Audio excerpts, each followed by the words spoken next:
কি মানে কি প্রবলেমে রয়েছো তুমি? প্রবলেমে নেই, তোমার সুখে আছি।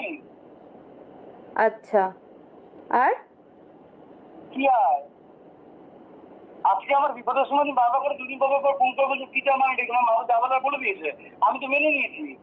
কি তুমি কি মেনেছো বলো? সেটাই তো জানতে চাইছি, কি মেনেছো বলো? তোমার মা যেটা বলে তোমার মাকে চিনে নাও। তোমার মায়ের আমার মায়ের সাথে আমি সংসার করিনি, মায়ের সাথে আমি সংসার করতে যাইনি। আমি সেটাই তো বলছি, তোমার মুখ থেকে জানতে চাই যে কি চাও তুমি। আমার চাওয়ার তোমার স্পেন্ড করো, তোমার ইচ্ছা মতো না ইচ্ছা মতো দাও। তোমার ইচ্ছা মতো তুমি রিলেশনে চলে যাবে, তোমার ইচ্ছা মতো আমাকে অপমান করবে। কেউ ফালতু কথা বলো না রিমেগুলো। প্লিজ প্লিজ অন্তত তুমিও ফালতু কথা বলো না, এটা অল ওয়ার্ল্ড অল ইউটিউব জানে। ফোনই করো অশান্তি করার জন্য। সারা মাকে জ্বালাবে, আমাকে জ্বালাবে করে। কি তোমাদের জ্বালাই আমি ফোন করে? জানাচ্ছিল ফালতু যদি দিয়েছিলাম, তুমি তোমাকে বলেছি তুমি যা বলার আমাকে, দাদা তোমার বলার আছে, তুমি সব আমাকে 7 তারিখে পর বলবে। ও একবার 4 তারিখ হবে, একবার 7 তারিখ। আমি কি খেলার পুতুল নাকি যখন খুশি তুমি বলবে আর আমি? তুমি আমার বাবা বলছো কি চাও কি চাও, আমি তো বলেছি তুমি যেটা চাও আমি সেটাই করবে, যাও আমাকে ডিস্টার্ব করো। প্লিজ সবার কাছে অন্তত ভালো সেজো না। কার কাছে ভালো যাচ্ছি আমি কার কাছে ভালো যাচ্ছি? ফোনটা তুমি করেছো আমাকে। ও ফোন করাও মানে তুমি ফোন করবে না, আমি ফোন করলেও কোনো সময় খোঁজ নিয়ে দেখেছো? কোনো সময় খোঁজ নিয়ে দেখেছো আমার? কখনো ফোন করেছো আমাকে? কখনো এসএমএস এ রিপ্লাই করতে? তুমি তো নোংরা ব্যবহার করে তোমাকে ফোন করা উচিত না। তুমি নোংরা ব্যবহার করো না, তোমার প্রমাণগুলো আমি দেব। তোমার জন্য তোমার প্রবলেমে আমার জন্য প্রবলেমে? আমি যদি ফুল প্রবলেমের কারণগুলো দেখাই তখন নিতে পারবে তো? তোমার সঙ্গে আমার নেওয়া আসা কি দরকার নেই, আমাকে ফোন করো না তুমি, দেখো। আচ্ছা ঠিক আছে, শুনে নিয়েছো? ওর আমার কথাই সহ্য হয় না, সে নাকি আমার সাথে সংসার করবে, বল বাড়ি যাব। সে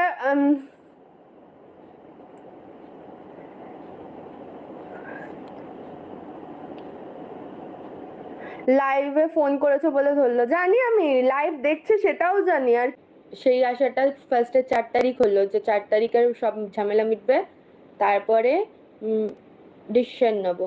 তারপর সেটা গেল 7-8 তারিখ। আর এত মানে কুকুরের মতো আমি এত বছর ধরে ওয়েট করেছিলাম, ওয়েট করে গেছিলাম, সব কিছুই ঠিকঠাক ছিল, এখনো অবধি ওয়েট করেও আছি বলতে পারো। বাট কতদিন? আমারও জীবন বলে কিছু আছে তো। কালকে মায়ের সাথে এই নিয়েই ঝামেলাটা হয়েছিল যে তুই কেন একজনের পেছনে পড়ে যাচ্ছিস। মা বলে না, এটা সবাই বলছে, এ টু জেড পাড়া থেকে সবাই বলছে, ফ্যামিলি থেকে সবাই বলছে। ফ্যামিলি তো এমন কি না যে আমার মাসি মেশো এরা ফ্যামিলি, এছাড়া আমার পিসি আছে, পিসির যারা কাজিনরা আছে, বা আমার ফ্যামিলির যারা আছে তারা বলছে। এই যে শাখা সিঁদুরটা পরে আছি যার নামে, সেই তো আমাকে পাত্তা দেয় না। আমি পরে থাকবো, এখন বলবে যে শাখা সিঁদুর খুলে দেওয়ার নাটক আবার শুরু হয়ে গেল। হ্যাঁ যদি ভেবে থাকো তাহলে বলবো হ্যাঁ, কারণ যাকে ফোন করি মানে যার সাথে সংসার করবো, যার নামে সিঁদুর শাখাটা পরবো, সেই আমাকে পাত্তা দেয় না, সেই আমার সাথে কথা বলে না, সেই আমার ফোন ধরে না, সে আমার মেসেজে বলে আমাকে প্লিজ আমার সাথে খারাপ ব্যবহার করো না, মানে ওকে কোনো কথা বললেই সেটা খারাপ ব্যবহারে চলে যায়। যা সে যদি সংসার না করে, আমি বারবার একটাই টেক্সট করছি যে তোর যদি সংসার করার হয় আমাকে ডাইরেক্ট বল, আর যদি না করার হয় সেটাও ডাইরেক্ট বল, আমি নিজের মতো সেপারেট হয়ে যাব, আমি নিজের মতো হয়ে যাব। এরকম করে চলে না, 3-4 বছর ধরে একই প্রবলেম চলছে, একই। তার ফোন সুইচ অফ, যখন খুশি ফোন খোলে। এখন তো দেখছি ইনস্টাতে ঠিক মতো ভিডিও পোস্ট করছে, তো তার মানে লাইফ তো ঠিকই আছে, স্কুটি করে ঘুরে বেড়াচ্ছে এদিক ওদিক, ভিডিও বানাচ্ছে, সে তার মতো ঠিক আছে। হ্যাঁ আমিও ঘুরে বেড়াচ্ছি, এটাই ফারাক যে আমি ওর আশায় বসে আছি, আর ওর ফায়দা, আই মিন ফায়দা মতলব ওর জীবনটা কিভাবে সেট করবে সেই আশায় বসে আছে, আর আমি আশায় বসে আছি ওর। কিন্তু এরকম করে কতদিন জীবন চলবে? ওয়েট করো না, ছেড়ে দাও, ওকে মুক্তি দাও, তুমিও মুক্তি নাও। এটাই করব গো। আর আমি কালকে মায়ের সাথে এই নিয়েই ঝামেলাটা হয়েছিল, যে মা যখন বলছিল আমি কেন কেন আমি বারবার আমি মাকে বলতাম না আমি শাঁখা সিঁদুর, আমি এটা বলেছি, হ্যাঁ আমি বলেছি যে আমি শাঁখা সিঁদুর এটা পরে বেড়াচ্ছি, পাড়ায় আমাকে শুনতে হবে যে স্বামী কি হলো, বাড়িতে এতদিন রয়েছিস, এই জিনিসটা আমাকে শুনতে হচ্ছে, সেটাই মা বলেছিল। সেই আমি তাই যে বলেছিলাম যে কেন এইটা লাইভে বলা হয়েছে, সেই নিয়ে এই ঝামেলা হয়েছিল। ব্যাস মা মেরেছে, ব্যাস আমি মা হিসাবে মারধর দেন বকবে মারবে, সেটা মায়ের কর্তব্য, শাসন করেছে, শাসন করা মায়ের কর্তব্য, মা শাসন করেছে। এই শাসনটা যদি ওকে করতো একটু বেটার হতো, মানে আমার মা না, ওর মা বা ওর ফ্যামিলি। যাই হোক, এই যে আমার এই শাঁখা সিঁদুর এখন যদি আমি খুলে ফেলি, তোমরা এখন বলবে এই তো দুদিনের খেলা, দুদিন খেলতে গেছিলিস, খেলা হয়ে গেছে, শাঁখা সিঁদুর আবার মুছে দিয়েছিস। আরে এই শাঁখা সিঁদুরটা কার নামে পড়বো, যে আমার ফোন ধরে না, যে আমার মেসেজের রিপ্লাই ঠিক মতো দেয় না, যে আমার খোঁজ নেয় না, যে আমার কথা বলতে চায় না, যে আমার জন্য কেন ঢুকেছে সেটা আমি এই ব্যাপারে আসতে চাই না, ওর মতো সেপারেট হয়ে গেছে, তো আমি ওর ব্যাপারে আসতে চাই না। আমি নিজের হাজবেন্ডকে দেখবো, যে যে আমার হাজবেন্ড, তার আমি দোষ দেখবো। সে নিশ্চয়ই জায়গা দিয়েছে বলেই সে ঢুকতে পেরেছে। একটা এক হাতে কখনো তালি বাজে না, সে জায়গা দিয়েছে তাই ঢুকতে পেরেছে, আর আমি ওর ব্যাপারে দেখবো না, কারণ সে আমার ব্যাপারে যখন ছিল তখন আমি বলেছি তার ব্যাপারে, এখন সে আমার ব্যাপারে নেই, আমিও তার ব্যাপারে নেই, আমি তাকে দেখতে পারি না, সেটা সবাই ফুল ওয়ার্ল্ড জানে, আমি তাকে দেখতে পারি না। এবার আমি এই শাঁখা সিঁদুর যার জন্য পরবো, যার জন্য ওয়েট করে বসে থাকবো, সেই তো তার মতো বিন্দাস লাইফ কাটাচ্ছে, কেন আমি তার আশায়, তার মানে যে আমাকে চায় না, কুকুরের মতো কুত্তার মতো কেন আমি তার প্রতি মানে এরকম করব, আমি বুঝতে পারছি না। বাট এই একটা কারণেই আমি এইসব কিছু করতে পারি না, কারণ তোমরা সমাজ, আমার সমাজ, মানে আমার পরিবারে, আই মিন আমি পাড়ার সবাই সেটা মানতে পারবে যে মেয়েটা সেপারেট হোক, মেয়েটা একটা নিজের পায়ে দাঁড়াক, বা কাউকে দেখে দেন সেপারেট হয়ে যাক, যেভাবে ওই মেয়েটা হয়ে গেছে। কিন্তু তোমরা এখন শাঁখা সিঁদুর খুললে হয়তো খেলা শেষ, ওই তো শাঁখা সিঁদুরের মর্ম। এই সিঁদুরটা আমি ওই বাড়িতে যাওয়ার পরে কিন্তু প্রীতম পড়ায়নি, আমি নিজের হাতে নিজে পড়েছিলাম। এত 11টা মাস পরে যখন আমি ওখানে গেছিলাম, ওর পড়ানো উচিত ছিল, বাট ও বলেছিল সময় দাও, আমি নিজের থেকে নিজে করব। নিজের থেকে নিজে কিছুই হয়নি। তোমরা নিজেরা ওপেন লাইভে দেখেছো, ওপেন লাইভে বলতো আমাকে চায় না, ওকে চায়, সেটাও আমি সবকিছু মেনে নিয়েছিলাম। যখন আমাকে অপমান করলো লাইভে, তখন থেকে ঝামেলা স্টার্ট, ব্যাস এই ঝামেলা। এবার বলবে যে ওর মাসিরা তো তোমার সাপোর্ট করেছিল, হ্যাঁ ওর মাসিরা সাপোর্ট করেছিল, সবকিছু ঠিক আছে, কিন্তু সাপোর্ট করে কি হবে, সবাই এখন বলবে হিউম্যান রাইটস তোমার সাথে ছিল, তোমার যারা কন্ট্রোভার্সি ক্রিয়েটার তোমার সাথে ছিল, তোমার মানে মাসি শাশুড়িরা সাথে ছিল, তো সবাই তো আমার সাথেই রয়েছে, যার সাথে সংসার করব সে তো আমার সাথে নেই, তাহলে সবার সাথে নিয়ে আমি কি করব সেটা বলো। এখন যদি আমি এই সিঁদুর শাখা খুলে দিই, এখন তোমাদের কাছে তো আমি একটা নষ্ট মেয়ে হয়ে যাব। এমনিতেই তো অনেকে বলে আমি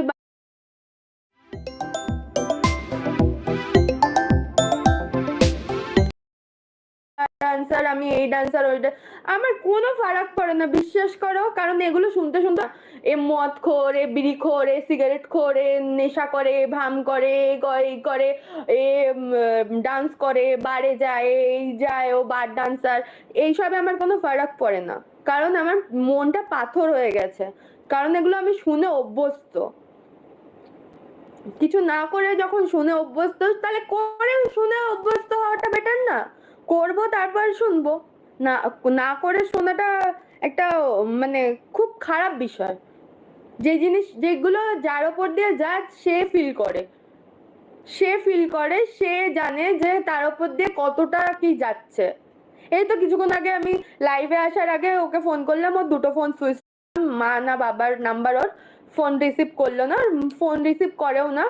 তো মাঝে মাঝে যখন করে তখন বলে যে আমরা প্রবলেমে আছি, এই প্রবলেমে, আর আমার প্রবলেম নিয়ে করো না, কিন্তু প্রবলেমে ভিডিও করতে পারবে, প্রবলেমে মানুষের সাথে আড্ডা ইয়ার্কি সব করতে পারবে, সবার সাথে কথা বলতে পারবে, শুধু আমার সাথেই কথা বলার টাইম নেই, আমার সাথেই তার থাকার সময় নেই, তার সংসার করার সময় নেই। তাহলে আমার সাথে যখন নেই, তাহলে কেন আমি এই শাঁখা সিঁদুর নিয়ে থাকবো? কেন থাকবো? আমিও মুছে ফেলবো, আমার দরকার নেই। ফ্যামিলি এবার যেটা চাইবে, যদি আমাকে চায় অন্য কাউকে, অন্য কারোর সাথে বিয়ে দিতে বা অন্য কারোর সাথে রিলেশনে যদি আমি চলে যাই, চলে যাব, ভালো। হ্যাঁ, ওকে মানে একটা কি বলতো, উইক পয়েন্টটা দেখিয়ে দিয়েছিলাম। উইক পয়েন্টটা আমার, যে আমার মানে আমার ইমোশন দিকটা দেখিয়ে দিয়েছিলাম, যে ওকে ছাড়া আমি বাঁচতে পারবো না। সেই দিকটায় সব সময় এই উইক পয়েন্টটার জন্য, জানো তো, রিমি আমার কাছ থেকে গেলে আবার চলে আসবে। এই জিনিসটা না, চলে আসে চলে যাওয়া, চলে আসে চলে যাওয়া করতে করতে একটা মানুষ ধিক্কার চলে আসে। আমি নিজের বোনদেরও দেখি, নিজের দিদিদেরও দেখি, তারাও ভালো থাকতে পারে, তারাও একটা ভালো লাইফ লিড করছে। তাহলে আমারও তো ইচ্ছা করে আমারও একটা ভালো লাইফ লিড করার। বাট এই যন্ত্রণাগুলো এক একটা রাত কি করে কাটে, সেগুলো তোমাদের বলে বোঝাতে পারবো না। নাটক তো।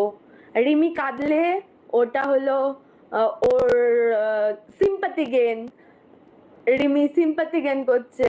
রিমি কারোর বিষয়ে যদি বলে, তাহলে রিমি নাটক করছে। এই নাটক, এইটা করেই আমার জীবন, মানে এই সোশ্যাল মিডিয়াটাই আমার জীবন হয়ে এসছে। এমনকি যা হবে, রিমি খেলে, রিমি শুলে, রিমি এখানে গেলে, রিমি ওখানে গেলে, রিমি এর সাথে কথা বললে, রিমি ওর সাথে কথা বললে, রিমি এর সাথে রিলেশনে গেলে, রিমি একে বিয়ে করলে, রিমি এর সাথে থাকলে, সবকিছু social media, A to Z. তোর আবার লাইফ, সত্যি আমার লাইফ না এটা।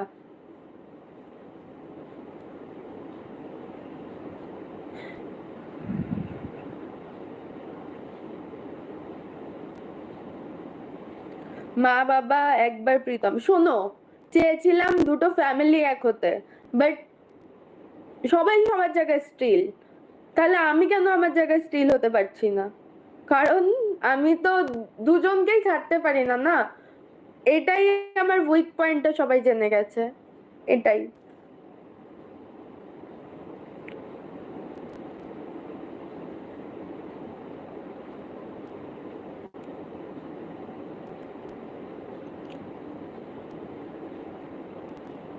সোশ্যাল মিডিয়া, আমাকে সোশ্যাল মিডিয়া আসতে কখন দেখো গো? সোশ্যাল মিডিয়া ছেড়ে দে, সোশ্যাল মিডিয়া আসতে কখন দেখো বলো? দেখো কোন জন্মে ভিডিও ছেড়েছি, লাইভে কোন জন্মে এসছি, এই যে এলাম তোমাদের সাথে শেয়ার করি, কারণ এক একটা ভিডিও সামনে চলে আসে, মনে হয় বলতে ইচ্ছা করে, তাই জন্য বলি। কখন আসি? এমন না যে দিন রাত সোশ্যাল মিডিয়া ভিডিও করতে ব্যস্ত থাকি, বা ব্লগ দিতে ব্যস্ত থাকি, বা লাইভে সকাল বিকাল রাত দুপুর সব সময় লাইভে আসি, এমন না।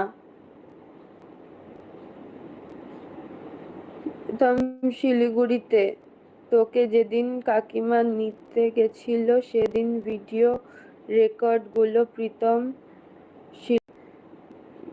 বেরোচ্ছে, দেখ তোদের ফিরে আস, সব রেকর্ড ছাড়ছে।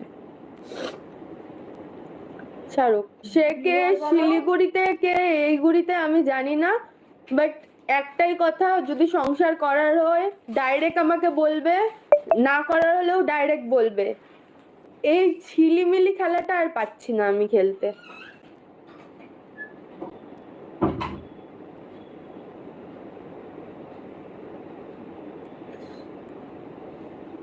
থাকুক ওর মতো, থাকুক ও যাকে ভালোবাসে তার মতো করে। সরে যাব আমি, কথা দিলাম। আর কার কি আসা যাবে, আমি শাঁখা সিঁদুর মুছে ফেলবো কি ফেলবো না, আমার আর আসা যায় না। কারণ সে যার জন্য পড়বো সেই আমার না, তো আমার এইসব দিখাবা আসে না, এগুলো সব দিখাবা হচ্ছে, আর কিছুই হচ্ছে না, এগুলো সব দিখাবা। এটা দিখাবা, এটা দিখাবা, সব এগুলো সব দিখাবা, আর কিছু না।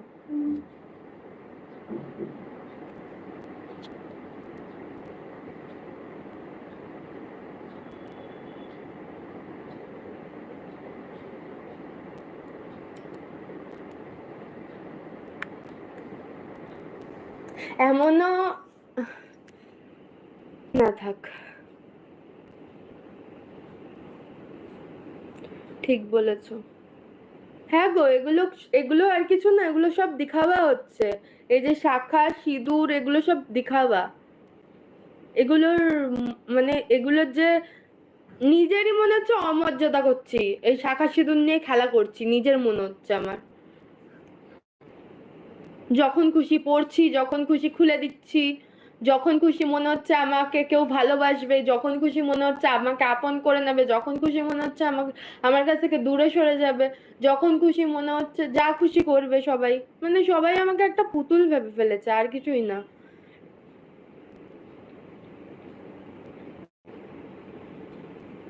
আগে নিজে ঠিক হও, এবার ঠিক হয়ে যাব, এবার ঠিক হব। জেদ, জেদ জানো তো মানুষকে কি করে? জেদ ছিল যে ওকে আমি পেয়ে দেখাবো, ওকে আমি ভালোবাসি, আমি ভালোবাসার জেদ ছিল। সেই জেদটা আস্তে আস্তে মুছে যাচ্ছে।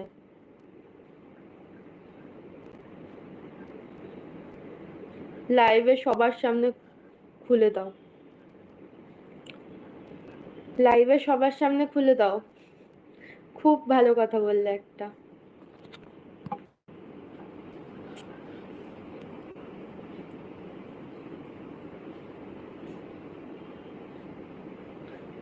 বান্টি, তোমার ফ্যামিলিতে সবাই মদ খায় তো, তাই জন্য তুমি মনে হচ্ছে আমি মদ খেয়ে কথা বলছি। যাই হোক, না এটা করো না। এটা করব বাট লাইভে না। এটা করব, করতে আমাকে হবে এবার। দীপি দিদি মনে হচ্ছে কিছু একটা বললো। একটা কথা বলবো রিমি, তোর ডিভোর্স নে প্লিজ, এইসব ভালো লাগছে না আর। তোরা দুজনে আলাদা, দুজন ভালো থাক। আমি আমি সরে যাব। আমারও ভালো লাগছে না গো দীপি দিদি, আমি আমি নিজে ক্লান্ত, আমি নিজে হাঁপিয়ে পড়েছি। সত্যি আমার মতো কুকুর আমি জীবনে দেখিনি। একটা কুকুর আমি। নিজের সেলফ রেসপেক্ট বলে কিচ্ছু নেই নিজের কাছে। ভুল সিদ্ধান্ত নেবে না। ভুল সিদ্ধান্ত কিছুই নেব না, নিজের জীবন নিজেকে বাঁচতে হবে, নিজের পায়ে দাঁড়াতে হবে, এটাই আর কিছু না। আর মুছে ফেলবো সবকিছু আমি।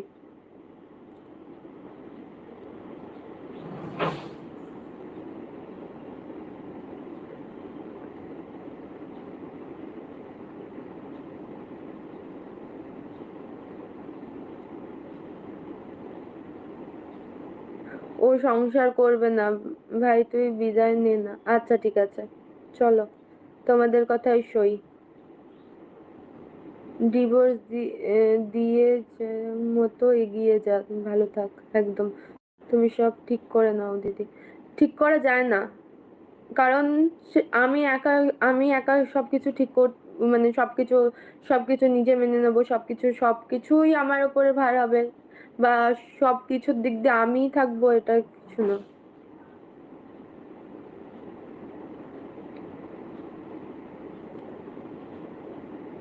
অপেক্ষা করো, ঠিক হয়ে যাবে। 3 বছর ধরে অপেক্ষা করছি গো, 3 বছর।